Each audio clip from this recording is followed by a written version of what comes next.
Good morning मेरे प्रिय छात्रों, मैं सूरज सिंह। आज हम लोग पिछले वीडियो की तरह जो हमने सर्वनाम के बारे में भेजा था, सर्वनाम का भाग 1 में हमने चर्चा की थी पुरुषवाचक सर्वनाम के बारे में, निश्चयवाचक सर्वनाम के बारे में और अनिश्चयवाचक सर्वनाम के बारे में 3 का वीडियो मैं भेज चुका हूँ।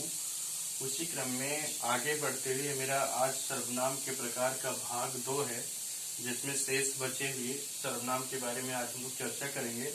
आप सभी से मेरा यह रिक्वेस्ट है कि मेरे वीडियो को लास्ट तक देखना, ताकि मेरा वीडियो आप सभी को समझ में आए। और वीडियो देखने के बाद प्लीज मेरे वीडियो को लाइक करें, शेयर करें, सब्सक्राइब करें, जिससे मैं आपके लिए और अच्छा से अच्छा वीडियो भेज सकूं। और जो कुछ भी कमियां रह गई हों कमेंट बॉक्स में मुझे लिख के बताएं, ताकि मैं उसमें सुधार कर सकूं।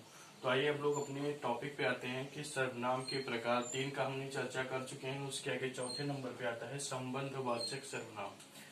क्या नाम है? संबंधवाचक सर्वनाम।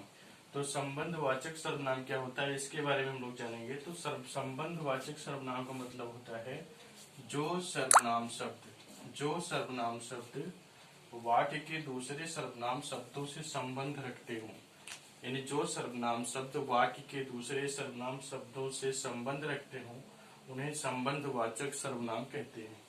तो परिभाषा बहुत ही सिंपल है, जैसा हमने बताया। संबंधवाचक सर्वनाम मतलब नाम से ही स्पष्ट है कि इसमें संबंध बताने का कार्य किया जाता है।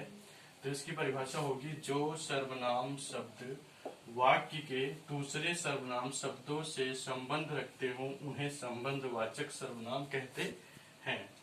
फॉर एग्जाम्पल, जैसे एग्जाम्पल लिखा हुआ है, जिसकी पुस्तक है वह एक विद्यार्थी है। तो यहाँ पे 2 वाक्य हैं। पहला वाक्य है जिसकी पुस्तक है, दूसरा है वह एक विद्यार्थी है। तो दोनों के बीच संबंध बताने का कार्य कर रहा है जिसकी और वह।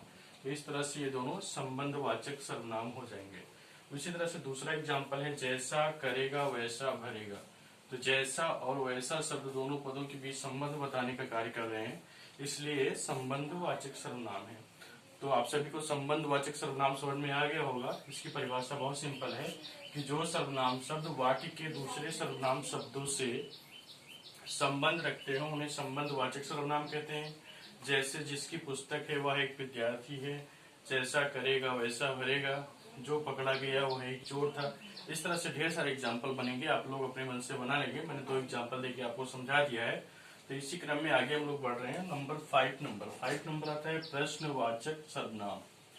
प्रश्नवाचक सर्वनाम क्या होता है?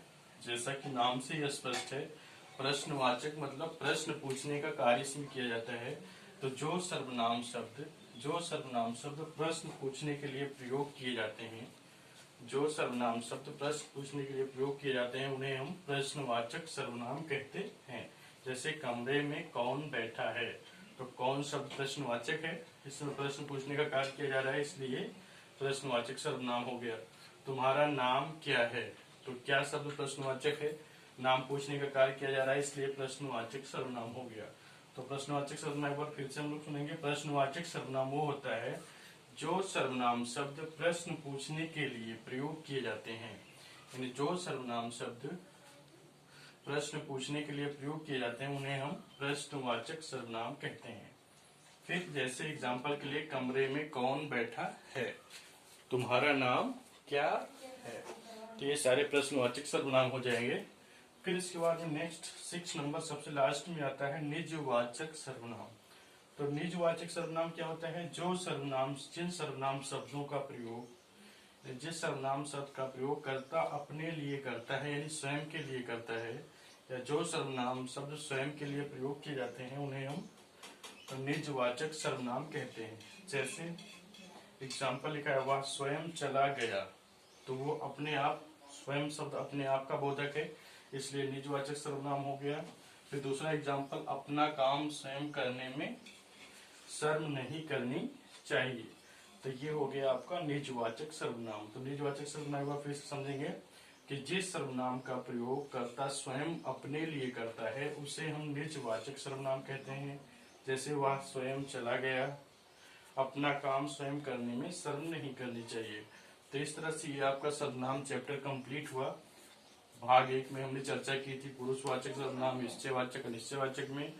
भाग 2 में हमने पढ़ा संबंधवाचक के बारे में, प्रश्नवाचक के बारे में और निजवाचक के बारे में। सर्वनाम की परिभाषा हम लोग पिछले वीडियो में पढ़ चुके हैं।